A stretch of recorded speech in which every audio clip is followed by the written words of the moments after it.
him once or twice when he was here to see Mr. Fleming, but outside of that... Outside of that, you sold him about 25 of these pistols, and got a like number of junk pistols from him for replacements." He took the list Pierre Jarrett and Stephen Gresham had compiled out of his pocket and began reading. "Italian wheel-lock pistol, late 16th or early 17th century. Pair Italian snap-ounce pistols, by Lazzarino Caminazzo." He finished the list and put it away. "I think we've missed one or two, but that'll do for the time." "But I didn't sell those pistols to Mr. Rivers," Walter expostulated. "I sold them to Mr. Carl Gwinnett. I can prove it." That Rand had not expected. "Go on," he jeered. "I suppose you have receipts for all of them. Fences always do that, of course."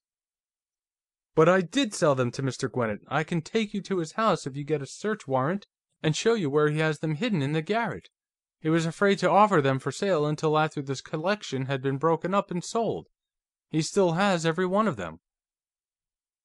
McKenna spat out an obscenity. "Aren't we ever going to have any luck?" he demanded. "Jarrett out on a writ this morning, and now this." "But he ain't in the clear," Kavaalen argued. "Maybe he didn't sell Rivers the pistols, but maybe he did kill him." "Dope!" McKenna abused his subordinate. "If he didn't sell Rivers the pistols, why would he kill him?" "He's only said he sold them to Gwinnett," Rand pointed out. Then he turned to Walters. "Look here, if we find those pistols in Gwinnett's possession, you're clear on this murder charge. There's still a slight matter of larceny, but that doesn't involve the electric chair. You take my advice and make a confession now, and then accompany these officers to Gwinnett's place and show them the pistols. If you do that, you may expect clemency on the theft charge, too." "Oh, I will, sir. I'll sign a full confession, and take those police officers and show them every one of the pistols." Rand put paper and carbon sheets in the typewriter. As Walters dictated, he typed.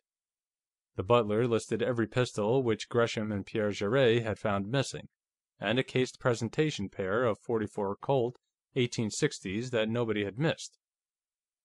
He signed the triplicate copies willingly. He didn't seem to mind signing himself into jail, as long as he thought he was signing himself out of the electric chair. The book in which Fleming had recorded his pistols he still had. He had removed it from the gunroom and was keeping it in his room. He said he would get it, along with the things he would need to take to jail with him.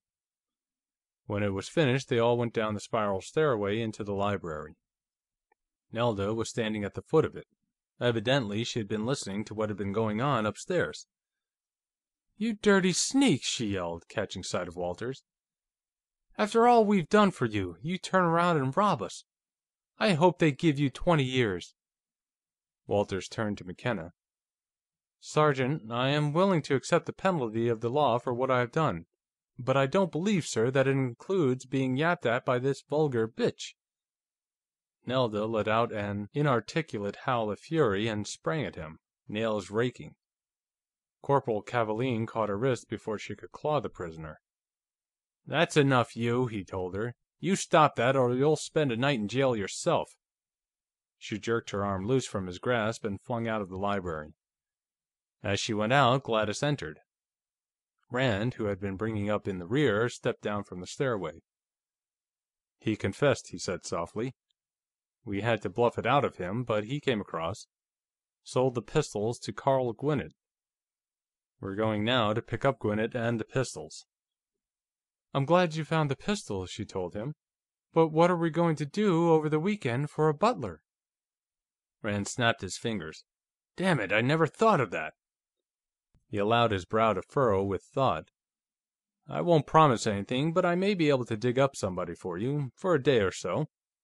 Some of my friends are visiting their son in the Naval Hospital on the West Coast, and their butler may be glad for a chance to pick up a little extra money.